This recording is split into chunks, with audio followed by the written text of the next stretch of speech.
Haya, asanteni sana. Mheshimiwa Rais, Mheshimiwa William Ruto, Mheshimiwa my party leader, kiongozi wangu Baba Raila Amolo Odinga, familia ya ndugu yetu George kiongozwa na Mama Karen, wote ambao mmefika hapa na wasalimu kwa jina la Yesu Kristo, hamjambo. Mheshimiwa Rais, mimi ndio Sifuna. Ukiangalia ngoja kwanza. Ukiangalia hapa mbele huyu muungwana amelala, amefunikwa na bendera ya chama cha ODM. Nataka nikuambie Mheshimiwa Junet, mimi ni mtu mdogo, lakini kiti ambacho nimekalia ni kikubwa sana. Kiti cha katibu mkuu wa chama lazima kiheshimiwe. Na ndio kwa maana tumechukua hiyo bendera tumefunika huyo mwanachama. Sio kila mtu wa ODM akifariki huwa tunafunika hiyo bendera. Ni heshima kubwa ambaye tunamtunuku ndugu yetu George. Mheshimiwa Baba, jinsi ambavyo nilizungumza tukiwa kule Nairobi, mimi nilisema nimejua George kwa sababu ya ukaribu wako na wewe na kwa kufanya kazi pamoja na wewe. Ukiangalia security situation around Raila Odinga, I don't think there is a security situation that swings as wildly from one extreme to another kama security situation ya baba. Mtaamka asubuhi, mnakunywa chai huko London na watu wa diplomacy, mnasalimia marais Addis Ababa. Saa 8 inatakana uingize Raila katika uwanja ya Kamukunji. Imejaa watu wanapiga kelele, wanapenda Mheshimiwa Raila Odinga, na hiyo mapenzi ni hatari hata kwa baba mwenyewe. Halafu siku ingine inahitajika umtoe kule Embakasi South akipigwa tear gas na risasi, uhakikishe kwamba amefika kwa mama Aida akiwa mzima. That is how wild the security situation around Raila Odinga swings. And this gentleman you see here, he did it with a lot of grace. Na tunataka tuseme kwa niaba ya chama cha ODM, poleni sana kwa kumpoteza George. Kama katibu nina majukumu ya kikatiba chini ya chama cha ODM. Nataka mpe huyu ndugu yetu 3 salute. Nikisema ODM, mnasema tuko tayari, ndio George ajue amezingirwa na marafiki wake. ODM. ODM. ODM. Asante sana. Sasa George, sisi tunasema apumzike kwa amani. Mheshimiwa Raila, mimi unanipa majukumu pale kama katibu wako. Junet amesema yake, hata mimi na yangu. Mimi nilikuwepo pale tukiandikisha mkataba na chama cha UDA. Na huo mkataba kuna mambo inazungumzia. Baba, watu wetu hawa walienda uchaguzi wa chama Kenya nzima. Na nataka niwashukuru wana ODM kwa sababu mlifanya uchaguzi kwa amani. Kulikuwa na sehemu chache ambazo zilikuwa na shida, lakini tutarekebisha. Lakini Mheshimiwa Raila, wiki moja kabla tufanye huu uchaguzi, nilipokea barua kutoka kwa msajili wa vyama. Msajili wa vyama ananiambia amekata bajeti ya chama cha ODM kwa shilingi milioni 42. Inafanya kazi yetu kama viongozi wa chama kuwa ngumu sana. Na huo mkataba tuliandikisha ulikuwa unasema Mheshimiwa Rais kwamba tuheshimu sheria ikiwemo sheria ya vyama. Mimi nataka kukuomba kwa sababu tumeambiwa ati siku hizi treasury inalala sindo. Sijui chairman ya budget ako hapa ni mtu ya ODM.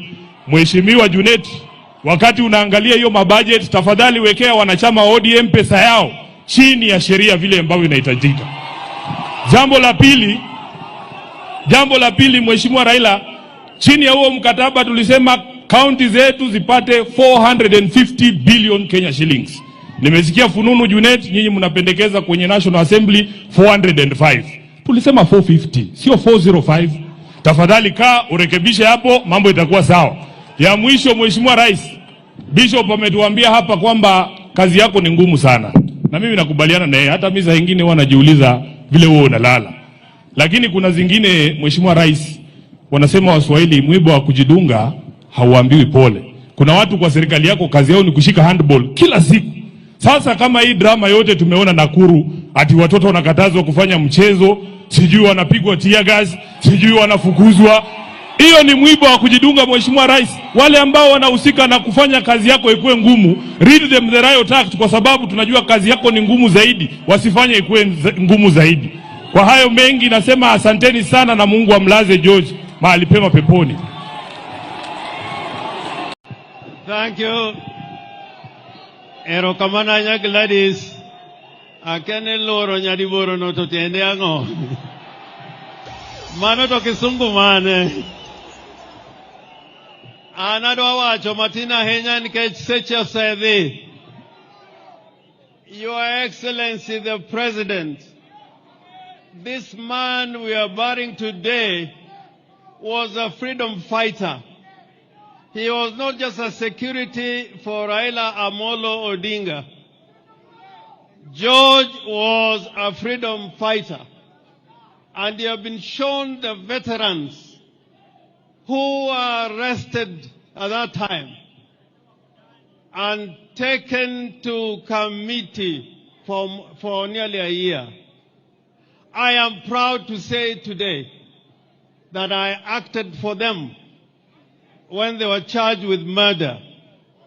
For 9 months, they were in committee. I've been to committee myself. It is not a hotel. And the reason why they were arrested was because at Central Park, a policeman, special branch, was killed at the Central Park near the Serena Hotel. And this policeman made the mistake because he was not in uniform. And people saw him draw a gun. So the crowd jumped on him and he was literally pulled apart and died a very painful death at Central Park.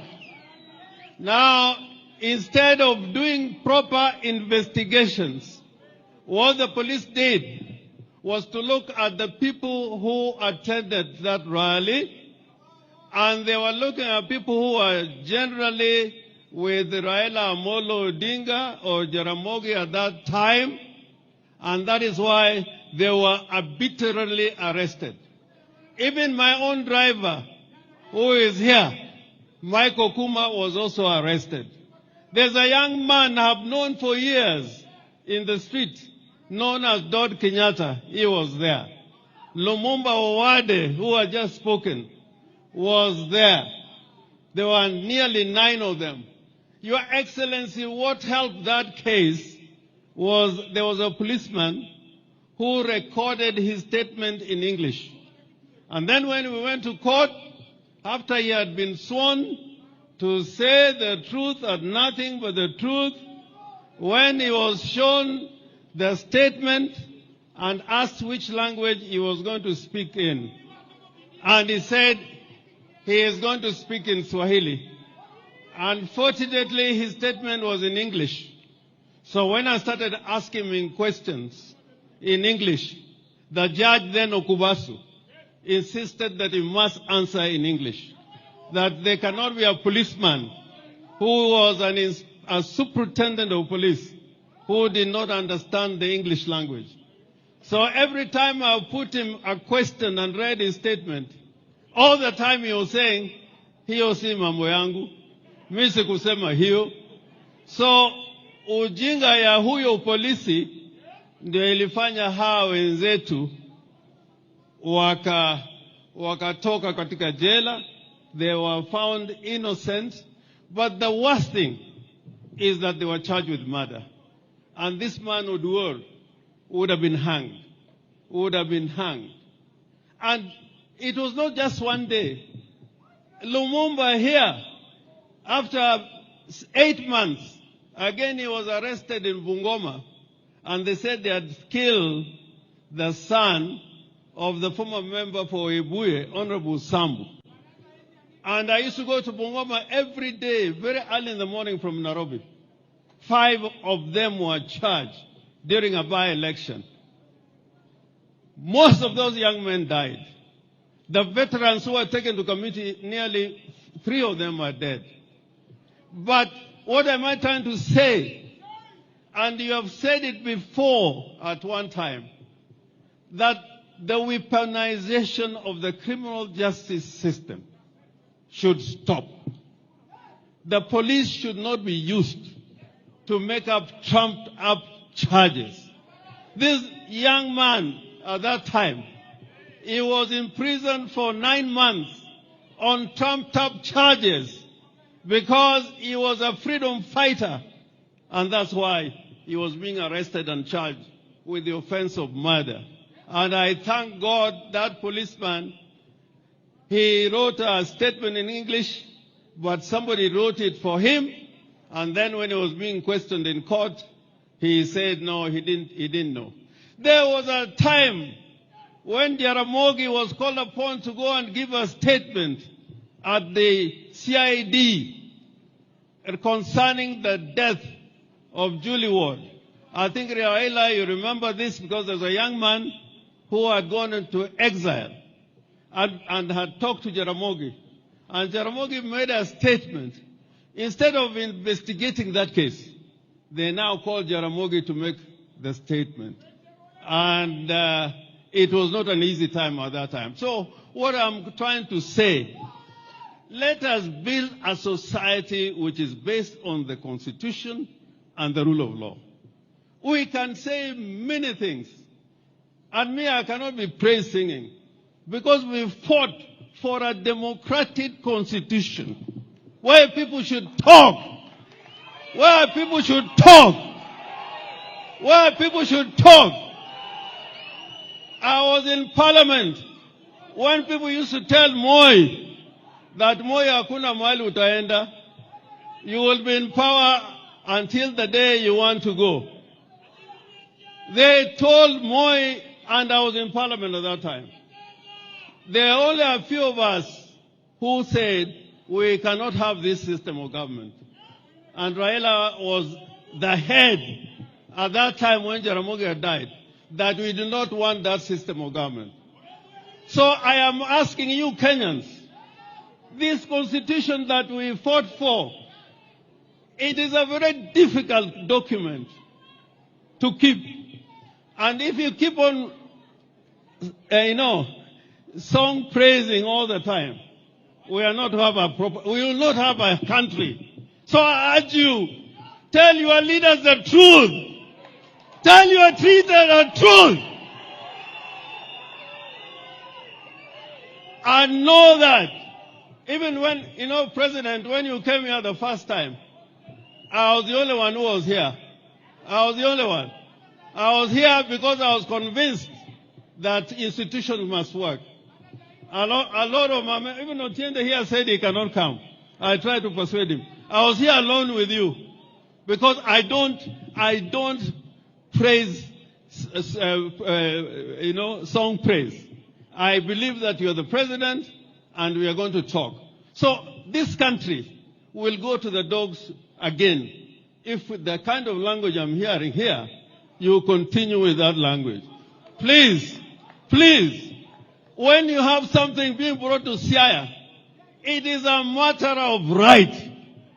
It is not you are being given, it's a matter of right. It's a matter of right. And I cry. When I was in parliament, I was the only backbencher. I was here with Omamo, I was with Okero, there were other people like Okwanyo, and they used to tell me that you must be in government. All of us cannot be in government. Just fight for your right. Just fight for your right. And you'll have a better country.